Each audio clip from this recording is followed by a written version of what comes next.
ముందుగా అన్న సీనియర్ నాయకులు మాజీ పార్లమెంట్ సభ్యులు జితేందర్ రెడ్డి అన్న గారు ఈరోజు ఇక్కడ స్టేట్ గవర్నమెంట్ రిప్రజెంటేటివ్గా బాధ్యత తీసుకున్న సందర్భంగా వారికి శుభాకాంక్షలు. అలాగే వారి మీద చాలా పెద్ద బాధ్యత ఉన్నది. వారికి మేమందరం సపోర్టుగా ఉంటూ వారికి ఉన్న పరిచయాలతోని తెలంగాణ రాష్ట్రానికి రావాల్సిన నిధులు కానివ్వండి, ఏపీ బైఫర్కేషన్ యాక్ట్లో మిగిలిపోయిన సమస్యలు, లాస్ట్ 10 years పర్టికులర్గా లాస్ట్ 5 yearsలో అప్పుడున్న state government central government relations బాగలేకనో వాళ్ళ ఎందుకో కానీ రాష్ట్రానికి రావాల్సిన నిధులు ఇంక్లూడింగ్ నేషనల్ లెవెల్స్లో కూడా చాలా తక్కువ నిధులు వచ్చినాయి. తప్పకుండా నాకు పూర్తి నమ్మకం ఉన్నది. మా ముఖ్యమంత్రి గారి నాయకత్వంలో సీనియర్ నాయకులైన జితేందర్ రెడ్డి గారు ఈరోజు ఇక్కడ రావడం చాలా సంతోషం. వారికి అభినందనలు.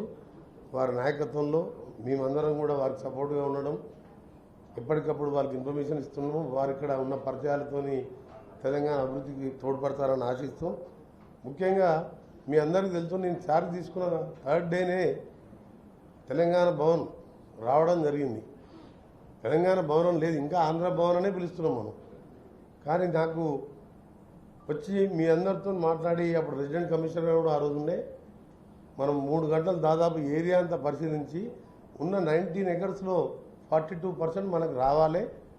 మనం ఎక్కడైతే అడిగినామో పటౌడి హౌస్ పక్కకు 3.2 acres, అలాగే మన పటౌడి హౌస్ దగ్గర 5 acres చిల్లర, అక్కడ హైదరాబాద్ హౌస్ పక్కకు 3.2 acres అనుకున్నట్టు వెంటనే అప్పుడున్న ఆంధ్ర సీఎంతో మాట్లాడడం, చీఫ్ సెక్రటరీతో మాట్లాడడం, మీ ముందరనే మాట్లాడడం జరిగింది.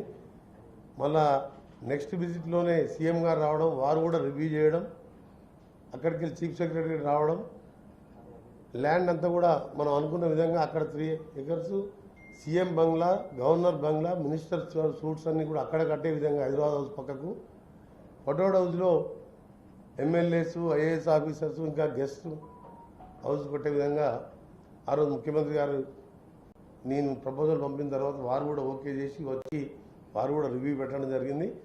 నిన్న కూడా దాదాపు 2 గంటలు 5 to 7 ప్రజెంటేషన్ 2 కంపెనీలు ఏ విధంగా ఇస్తుందని చెప్పి ఓ డిజైన్ కూడా నాకు ప్రజెంటేషన్ ఇవ్వడం జరిగింది. ఇంకా కొద్దిగా మోడిఫికేషన్ చెప్పినాం.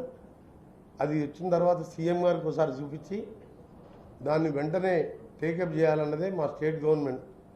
తెలంగాణ ఐకానిక్ టవర్ లాగా అన్ని ఫెసిలిటీస్తో మనం చూసినాం. మన మధ్యప్రదేశ్ కానీ మణిపూర్ లాంటి చిన్న స్టేట్ కూడా క్యాపిటల్లో ఒక మంచి గెస్ట్ హౌస్ కట్టుకున్నాం.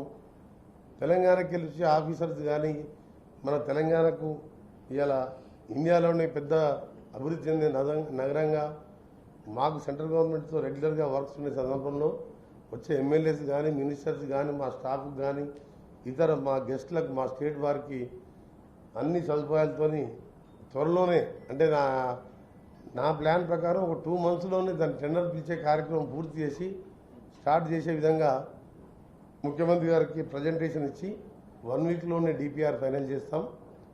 అది నిన్న కూడా 2 hours దాని మీదనే రివ్యూ చేశాను. నేషనల్ హైవే చైర్మన్ తర్వాత ఈ 2 గంటలు ఇది చూసాం ప్రజెంటేషన్. కొన్ని చేంజెస్ చెప్పాను, దాన్ని కూడా త్వరలో టేకప్ చేయడం జరుగుతుంది.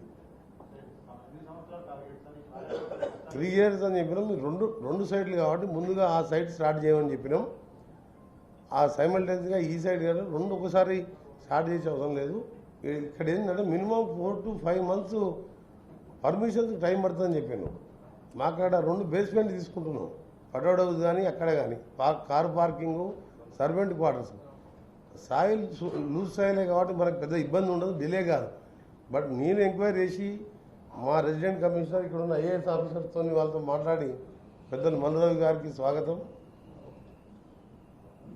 వారు కూడా సీనియర్ ఎంపీగా ఉన్నారు కాబట్టి వారు కూడా అన్న జితేందర్ రెడ్డి గారితో కూడా కోఆపరేట్ చేస్తాం. 6 నెలలు మినిమం టైం అని చెప్పాను. నేను దాన్ని రెడ్యూస్ చేసి ఒక 3 monthsలోనే పర్మిషన్స్ అన్నీ వచ్చే విధంగా ట్రై చేయాలని చెప్పి మా ఆఫీసర్స్ కూడా చెప్పడం జరిగింది. ఇక్కడ ఇప్పుడు మా ఇన్ఛార్జ్ ఉన్నారు కాబట్టి సెక్రటరీగా మా జితేందర్ రెడ్డి గారు, మేము కూడా పర్పస్ 3 monthsలో పర్మిషన్ వస్తే టోటల్ ఆ ఫస్ట్ బ్లాక్ని 2 yearsలో కంప్లీట్ చేయాలని మినిస్టర్స్ కానీ ఎంపీస్ కానీ గవర్నర్ బంగ్లా, సీఎం బంగ్లా అలా వచ్చే విధంగా డిజైన్ చేసినాం. అది మొత్తం సీఎం గారు అప్రూవ్ చేసినాక మీకు ప్రజెంటేషన్ చూపిస్తున్నది. దాన్ని 2 years లోపే పూర్తి చేయాలని. ఈ బ్లాక్ పెద్దగా వస్తుంది, 4 లక్షల స్క్వేర్ ఫీట్ వస్తుంది. దాన్ని కూడా ఆల్మోస్ట్ ఆల్ మా ఇంజనీర్స్ ఈఎన్సీ గారు మేమంతా చూసుకున్నాం. మళ్ళీ ఒకసారి నెక్స్ట్ వీక్ హైదరాబాద్లో సీఎం గారికి ప్రజెంటేషన్ ఇచ్చిన తర్వాత పర్మిషన్ అప్లై చేసే కార్యక్రమం స్టార్ట్ అవుతుంది. ఏది ఉన్నా సరే 10 yearsకి వెళ్ళి గతంలో చేయని కార్యక్రమాన్ని 1 monthలోనే మా సీఎం గారు నేను గ్రౌండ్ వర్క్ చేసిన తర్వాత honourable home minister Amit Shah గారికి ఇవ్వడం, అక్కడి నుంచి కూడా అప్రూవల్ రావడం జరిగింది. ఏపీ బైఫర్మేషన్ యాక్ట్ ప్రకారం షేరింగ్ కంప్లీట్ ఫార్మాలిటీ